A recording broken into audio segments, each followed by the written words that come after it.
இன்றைய இந்த ஆழமான உரையாடலுக்கு உங்களை வரவேற்கிறோம். நாம இன்னைக்கு பார்க்க போற அந்த குறிப்புகள் ரொம்ப ஆழமானவை. நம்முடைய பிரச்சனைகள், துன்பங்கள் எல்லாத்துக்கும் காரணம் நாம் யார் என்பதை பற்றிய ஒரு தவறான புரிதல் தான் அப்படின்னு இது சொல்லுது. அந்த உண்மையை உணரும் போதுதான் துன்பம் நிக்கும்னு சொல்லுது. இது ஏதோ தத்துவம் மாதிரி தெரிஞ்சாலும் இதுல ரொம்ப நடைமுறைக்கு உகந்த சில விஷயங்களும் இருக்கு. வாங்க இதோட மையக் கருத்தை நம்ம சேர்ந்து புரிஞ்சிக்க முயற்சிப்போம். வணக்கம். ஆமா, இது பார்க்கறதுக்கு ஒரு சிக்கலான தத்துவமா தெரியலாம். ஆனா அதோட அடிப்படை ரொம்ப ரொம்ப எளிமையானது. நீங்க அனுப்பின குறிப்புகள்ல முதல் வரியே அதோட மையத்தை சொல்லிடுது. நீங்கள் உங்களை இந்த உடல், மனம் என்று நம்பும் வரை உங்களுக்கு பிரச்சனைகள் இருந்து கொண்டே இருக்கும். இதுதான் தொடக்க புள்ளி. ஆமா, நம்மளோட பெரும்பாலான பிரச்சனைகள், கவலைகள், பயங்கள் எல்லாமே நான் இந்த உடல்தான், இந்த மனம்தான் அப்படிங்கிற ஒரு ஆழமான நம்பிக்கையிலிருந்து தான் உருவாகுது. சரி. ஆனா இதை இன்னும் கொஞ்சம் விளக்க முடியுமா? அதாவது நான் உடல் மனம்னு நம்புறதுல என்ன தப்பு இருக்கு? நம்ம அப்படித்தானே வாழ்றோம்.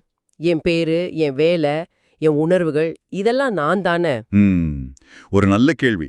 இந்த போதனையின்படி பாத்தீங்கன்னா உடலும் மனமும் ரெண்டுமே கருவிகள் தான். ஆனா அது நாம இல்ல. ஒரு வாகனம் மாதிரி வச்சுக்கோங்களேன். நீங்க வாகனத்தை ஓட்டுறீங்க, ஆனா நீங்க வாகனம் ஆகிட முடியாது இல்லையா? சரி. அதுபோல இந்த உடற் பிறக்குது, வளருது, நோய்வாய்ப்படுது, ஒரு நாள் இறந்துடுது. மனம் சந்தோஷப்படுது, சோகமாகுது, கோபப்படுது. இது எல்லாமே மாறிக்கிட்டே இருக்கும். ஆனா இந்த எல்லா மாற்றங்களையும் ஒன்னு கவனிக்குது இல்லையா? ஆமா. அந்த மாறாத சாட்சி தான் நம்மளோட உண்மையான சுயம்னு இந்த குறிப்புகள் சொல்லுது. நாம நம்மள அந்த மாற்றங்களோட அடையாளப்படுத்திக்க ஆரம்பிக்கும் போதுதான் சிக்கலே தொடங்குது. ஓகே, புரியுது. அதாவது வானத்துல தோன்றி மறையிற மேகங்கள் மாதிரி தான் நம்ம எண்ணங்களும் உணர்வுகளும். ஆனா நாம வானம், நாம மேகங்கள் இல்ல. அப்படிதானே? மிகச்சரியான உவமை. மிகச்சரியான உவமை. அந்த புரிதல் வந்துட்டா போதும், பிரச்சனைகளோட தீவிரம் குறைய ஆரம்பிச்சிடும். உங்க குறிப்புகள்ல ஒரு வரி வருது. உங்கள் பிரச்சனைகள் கடவுளின் பதிலால் முடிவுக்கு வராது, மாறாக உங்கள் சுயத்தின் உண்மையை நீங்கள் உணரும்போதுதான் துன்பம் நிற்கும். ஆமா. இதோட அர்த்தம் என்னன்னா, தீர்வு வெளியிருந்து வரப்போறதில்ல, அது நமக்குள்ளேயே தான் இருக்கு.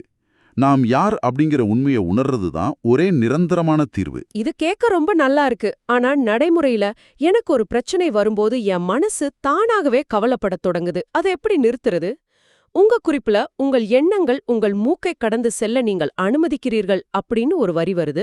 அது ஒரு மாதிரியான உருவகமா இருக்கே. அதோட அர்த்தம் என்ன? அது ஒரு சக்தி வாய்ந்த உருவகம். மூக்கை கடந்து செல்வதுன்னா ஒரு எண்ணம் தோன்றி அது வளர்ந்து ஒரு உணர்ச்சியா மாறி நம்மள முழுசா ஆட்கொள்றத குறிக்குது.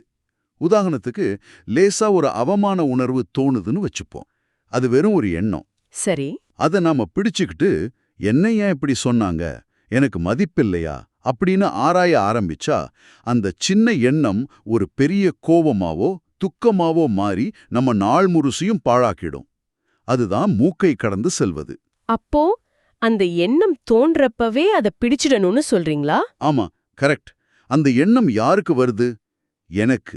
அந்த நான் யாரு அப்படின்னு கேள்வி எழுப்பணும். அந்த எண்ணத்துக்கு சக்தி கொடுக்கறதுக்கு பதிலா அதோட மூலத்தை ஆராயணும். உங்க குறிப்புகள் சொல்ற மாதிரி, உங்கள் எண்ணம் உங்கள் மூக்கை கடந்து செல்லும் முன்பே நீங்கள் உங்களை பிடித்து கொண்டால் பிரச்சனை எங்கே இருக்கிறது? பிரச்சனை எண்ணத்துல இல்ல, நாம அந்த எண்ணத்தோட நம்மள அடையாளப்படுத்திக்கிறதுல தான் இருக்கு. மனம் அமைதியாகும்போது பிரச்சனை மறைஞ்சிடும்னு சொல்றீங்களா? ஆமா, எண்ண ஓட்டம் குறையும் போது பிரச்சனைக்கு இடமே இல்ல. ஆனா சிந்திக்காம எப்படிங்க வாழறது? மரங்கள், புல் மாதிரி நம்மால இருக்க முடியாதே. நாம வேலை செய்யணும், திட்டமிடணும், முடிவெடுக்கணும். இங்க சிந்திப்பதை நிறுத்துவது அப்படிங்கிறது தேவையற்ற தானா ஓடிக்கிட்டே இருக்கிற அந்த மன ஓட்டத்தை நிறுத்துறது தான். ஒரு கருவியை போல மனசை பயன்படுத்தணுமே தவிர அதோட கட்டுப்பாட்டுல நாம இருக்கக்கூடாது. ஒரு கணக்கு போடுறதுக்கு சிந்தனை தேவை, ஆனா ஒரு கவிதையை ரசிக்கிறதுக்கு சிந்தனை தேவையில்லை, அனுபவம் போதும். இந்த போதனைகள் என்ன சொல்லுதுன்னா, அந்த தேவையற்ற மன ஓட்டத்தை நிறுத்திட்டா ஒரு பெரிய சக்தி எல்லாத்தையும் கவனிச்சுக்கும்.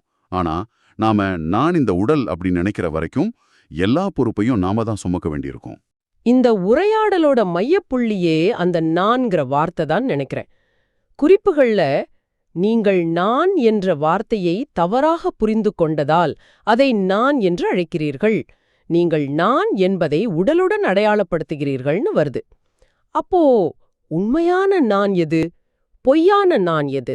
இதுதான் இந்த போதனையோட திறவுகோல். பொய்யான நான் அல்லது தனிப்பட்ட நான் அப்படிங்கிறது நம்ம பேரு, உடல், வேலை, உறவுகள், நினைவுகள், விருப்ப வெறுப்புகள், இது எல்லாத்தோட தொகுப்பு. இது காலப்போக்குல மாறிக்கிட்டே இருக்கும். குழந்தை பருவத்துல இருந்த நான் இப்போ இல்ல இல்லையா? ஆமா, உண்மைதான். ஆனா இந்த எல்லா மாற்றங்களுக்கும் சாட்சியா ஒரு மாறாத நான் இருக்குதே. தூக்கத்துல கனவில்லாதப்ப கூட நான் இருந்தேன், நல்லா தூங்குனேன்னு காலையில சொல்றோம். அந்த உணர்வு தான் உண்மையான நான். அது தூய உணர்வு, தூய இருப்பு. அதைத்தான் ஐயாம் அப்படின்னு உங்க குறிப்புகள் குறிப்பிடுது. அப்போ அந்த உண்மையான நான எப்படி உணர்றது? அதுக்கான வழிமுறைகள் ஏதாச்சும் இந்த குறிப்புகள்ல இருக்கா? இருக்கு. அது ரொம்ப நேரடியான, எளிமையான ஒரு வழி. காலையில எழுந்த உடனே எந்த எண்ணங்களும் மனச ஆக்கிரமிக்கிறதுக்கு முன்னாடி ஒரு கணம் அமைதி நிலவும். அந்த ஒரு நொடியில நான் இருக்கிறேன் அப்படிங்கிற தூய உணர்வு மட்டும் இருக்கும். அதுல பேரு, பிரச்சனை, கடந்த காலம், எதிர்காலம் எதுவுமே கலந்திருக்காது. அந்த தூய அயாம் உணர்வை பிடிச்சுக்கணும். அதுதான் உண்மையான நான் கூட நம்மளை இணைச்சுக்க சிறந்த நேரம்னு உங்க குறிப்புகள் வழிகாட்டுது. ஓ, இது ஒரு விதமான தியான பயிற்சி மாதிரி இருக்கு. காலையில் எழுந்தவுடன் சிந்திப்பதற்கு முன் அந்த ஒரு நொடியில் நான் இருக்கிறேன் ஐயாம் என்று தூய உணர்வாக வெளிப்படுத்துகிறது. அப்போது அதை பிடித்துக் கொள்ளுங்கள். இத தினமும் செய்ய என்ன நடக்கும்? இதை தொடர்ந்து செய்யும்போது அந்த விழிப்பு நிலைக்கும் முதல் எண்ணம் தோன்றுவதற்கும் நடுவுல இருக்கிற அந்த அமைதியான இடைவெளி நீளமாகும். ஆரம்பத்துல அது 1-2 வினாடிகளா இருக்கலாம். அடா அந்த 2 வினாடிகள் கூட உங்கள் நாளை நிறைவாக்கும் அப்படின்னு மூலநூல் சொல்லுது. போக போக அந்த அமைதி நாள் முழுசும் நம்ம கூட இருக்க ஆரம்பிக்கும். இதுதான் முதல் மாற்றம். இதுக்கு முன்னாடி அனுபவிச்சிராத ஒரு விதமான ஆழமான அமைதியை உணர முடியும். சரி, ஆனா நாள் முழுசும் எண்ணங்கள் வந்துகிட்டே இருக்குமே, அப்போ என்ன பண்றது? அப்பதான் சுய விசாரணை, அதாவது செல்ஃப் இன்கொயரி, அந்த நுட்பம் வருது. ஒரு எண்ணம் வரும்பொழுது, குறிப்பா ஒரு கவலையான எண்ணம் வரும்போது, இந்த எண்ணம் யாருக்கு வருகிறது அப்படின்னு உங்களையே கேட்கணும். பதில் எனக்கு வருகிறதுன்னு தான் இருக்கும். ஆமா, உடனடியா அந்த நான் யார் அப்படின்னு அதோட மூலத்தை நோக்கி திரும்பணும். எண்ணத்தை பின்தொடர்ந்து போகாம எண்ணத்தோட மூலமான நான் மேல கவனத்தை வைக்கணும். இப்படி செய்யும்போது எண்ணம் தானாவே வலுவிழந்து மறைஞ்சு போயிடும். உங்க குறிப்புகள்ல உங்கள் உணர்வுகளையும் எண்ணங்களையும் ஏற்றுக்கொள்ளாதீர்கள்னு ஒரு வரி வருது. ஆனா பொதுவா உளவியல்ல உணர்வுகளை ஏத்துக்கிறது நல்லதுன்னு சொல்வாங்களே. இங்கு ஏற்றுக்கொள்ளாதீர்கள் அப்படிங்கிறதுக்கு அர்த்தம் அதுதான் நீங்கன்னு நம்பாதீங்க என்பதுதான். சோகம் வந்தா நான் சோகமா இருக்கேன்னு சொல்றதுக்கு பதிலா சோகம்ங்கிற உணர்வு தோணி இருக்கு அப்படின்னு கவனிக்கணும். நான் என்பது தூய ஆனந்தம், அமைதி. அது ஒருபோதும் சோகமாவோ கோபமாவோ இருக்க முடியாது. நாம நம்மள உடல் மனசோட அடையாளப்படுத்திக்கிறதால தான் இந்த உணர்வுகளை நானே தவறா எடுத்துக்கிறோம். ஓஹோ, புரியுது. உங்கள் தனிப்பட்ட நான் ஒருபோதும் இருந்ததில்லை, அதற்கு ஏன் சக்தி கொடுக்கிறீர்கள் அப்படின்னு உங்க குறிப்புகள் கேட்கறது இதத்தான். இந்த பயிற்சியை தொடர்ந்து செய்யறதால ஏற்படுற மாற்றங்கள் பத்தி இன்னும் கொஞ்சம் சொல்லுங்களேன். அமைதி வரும்னு சொன்னீங்க, வேற என்னென்ன மாற்றங்களை எதிர்பார்க்கலாம்? குறிப்புகளின்படி 2வது பெரிய மாற்றம், நம்மளை எளிதா பாதிச்ச விஷயங்கள் அதோட சக்தியை இழந்துடும். முன்னாடி கோபமூட்டின நிகழ்வுகள் இப்போ அவ்வளவா பாதிக்காது. பயத்தை உண்டாக்குன சூழல்கள் இனி தொந்தரவு செய்யாது. ஏன்னா நாம் அந்த நிகழ்வுகளோட நம்மள அடையாளப்படுத்திக்கிறதில்ல. 3வதா, எந்த ஒரு வெளிக்காரணமும் இல்லாம ஒரு விதமான மகிழ்ச்சியும் ஆனந்தமும் உள்ள இருந்து ஊற்றெடுக்கும். நம்ம மகிழ்ச்சி இனி வெளி விஷயங்களை சார்ந்திருக்காது. அது நம்ம இயல்பாவே மாறிடும். இத விளக்குறதுக்கு ஒரு அருமையான ஓமை உங்க குறிப்புகள்ல இருக்கு. அந்த திரை பத்தின ஓமை, அதை விளக்க முடியுமா? நிச்சயமா. இது இந்த முழு கருத்தையும் புரிஞ்சுக்க ரொம்ப உதவியான ஓமை. நாம ஒரு தியேட்டர்ல படம் பார்க்கறோம்னு வச்சுப்போம். திரையில சந்தோஷமான காட்சிகள், சோகமான காட்சிகள், சண்டை காட்சிகள்னு மாறி மாறி வருது. நாம் அந்த படத்தோட ஒன்றிப் போய் சிரிக்கிறோம், அழுகுறோம், பயப்படுறோம். ஆமா, அது உண்மைதான். நாம படத்தை உண்மைன்னு நம்பிடுறோம். கரெக்ட். இந்த போதனையின்படி நம்ம வாழ்க்கையும் ஒப்பிடுதான். திரையில தோன்ற படங்கள் தான் இந்த உலகம், நம்ம அனுபவங்கள், இன்ப துன்பங்கள். நாம விழித்தெழுறதுக்கு முன்னாடி வரைக்கும் நாம அந்த படங்கள்ல வர்ற ஒரு கதாபாத்திரம்னு நம்மள நாமே நம்பிட்டு இருக்கிறோம். ஆனா விழிப்புணர்வு அல்லது ஞானம்ங்கிறது என்னன்னா, நான் கதாபாத்திரம் அல்ல, நான் அந்த திரை அப்படிங்கிறது உணர்றது தான். ஆஹா, அருமை. திரை எப்போதுமே மாறாம காலிய தூய்மையா இருக்கு. அது மேலதான் எல்லா காட்சிகளும் வந்து போகுது. ஆனா காட்சிகள் திரை எதுவும் பண்றதில்ல. மிகச் சரியா சொன்னீங்க. அதுதான் உணர்தல். நீங்க தான் அந்த திரை, அந்த தூய உணர்வு. உலகம், பிரபஞ்சம், கடவுள் உட்பட எல்லாமே உங்கள் மேல தோன்றி மறையிற படங்கள் மட்டும்தான். உங்க உடல் எல்லா விதமான அனுபவங்களையும் கடந்து போனாலும் நீங்க அந்த உடல் இல்ல, அந்த அனுபவமும் இல்லைங்கிறது நீங்க உணர்ந்திருப்பீங்க. உண்மையில எந்த சுமத்தலும் இல்லை, அது இருப்பது போல் தோன்றுகிறது, ஆனால் இல்லைன்னு குறிப்புகள் சொல்றதோட ஆழமான அர்த்தம் இதுதான். அப்படியானா உண்மையான நானுறது ஒரு தனிப்பட்ட விஷயம் இல்லையா?